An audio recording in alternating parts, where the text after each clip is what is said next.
3 లక్షల కోట్లకు పైగా బడ్జెట్ శాసనసభలో ప్రవేశపెట్టనున్న భట్టి ఇరిగేషన్, వ్యవసాయం, విద్య, ఇంధన శాఖలకు ప్రాధాన్యత.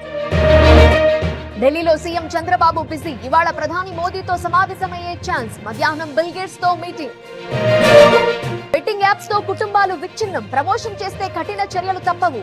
టీవీ9 తో west zone DCP Vijay Kumar. హైకోర్టులో కొడాలి నాని క్వాష్ పిటిషన్. మచిలీపట్నంలో కేసు కొట్టేయాలని అభ్యర్థన. తప్పుడు అభియోగాలు మోపారని ఆరోపణ. చిత్తూరు జిల్లాలో భారీగా పోలీస్ బదిలీలు. 264 మందిని ట్రాన్స్ఫర్ చేసిన ఎస్పీ. కలకలం రేపిన టీడీపీ కార్యకర్త హత్య. హైదరాబాద్ జూబ్లీ హిల్స్ లో రోడ్డు ప్రమాదం. అతివేగంతో డివైడర్ ను ఢీకొట్టిన కారు. బెలూన్స్ ఓపెన్ కావడంతో ప్రయాణికులు సేఫ్. కదిరి లక్ష్మీ నరసింహస్వామి బ్రహ్మోత్సవాలు. ఘనంగా ప్రజాగరుడ ఉత్సవం. తిరువీధుల్లో స్వామివారి దర్శనం. తిరుమలలో కొనసాగుతున్న భక్తుల రద్దీ. సర్వదర్శనానికి 18 గంటల సమయం.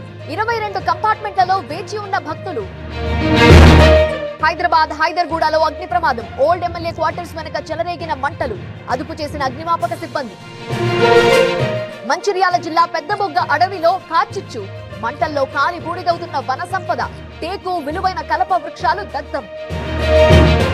మండు వేసవిలో మంచు తెరలు. పాడేరులో ప్రకృతి కనువిందు. మనసు దోస్తున్న సూర్యోదయం. జమ్మూ కశ్మీర్ లో ఎన్ఐఏ సోదాలు. బతిండి ఏరియాలో తనిఖీలు. చొరబాటుదారులే టార్గెట్ గా చెకింగ్స్. ఉజ్జయిని మహాకాళేశ్వర్ టెంపుల్లో ఉత్సవాలు. ఘనంగా రంగపంచమి వేడుకలు. భారీగా పాల్గొన్న భక్తజనం.